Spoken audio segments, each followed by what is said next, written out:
नमस्कार, मैं महेंद्र सिंह परमार और आप देख रही समृद्ध भारत न्यूज। राष्ट्रीय एकता दिवसના અવસરે સમગ્ર દેશભરમાં રન ફોર યુનિટી કાર્યક્રમ ભવ્યપણે ઉજવવામાં આવી રહ્યો છે। આ પ્રસંગે આપણા દેશના લોહપુરુષ ભારત એકતાના શિલ્પી સરદાર વલ્લભભાઈ પટેલના અવિસ્મરણીય યોગદાનને યાદ કરવામાં આવી રહ્યું છે।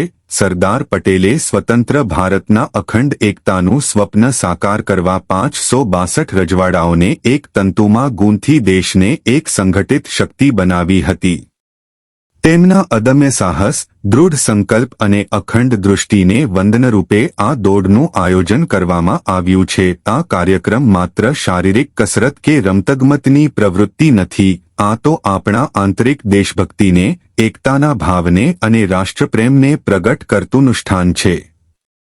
રન ફોર યુનિટી દ્વારા દરેક નાગરિકને એક સંદેશ આપવાનો પ્રયત્ન કરવામાં આવે છે કે જ્યારે આપણે સૌ સાથે દોડીએ છીએ ત્યારે માત્ર રસ્તા પર નહીં પણ રાષ્ટ્રની પ્રગતિ તરફ પણ આગળ વધીએ છીએ। આ દોડમાં વિદ્યાર્થી, યુવા, સરકારી કર્મચારી, સ્વયંસેવક સંસ્થાઓ, રમતવીરો તથા સામાન્ય નાગરિક ઉત્સાહપૂર્વક જોડાશે।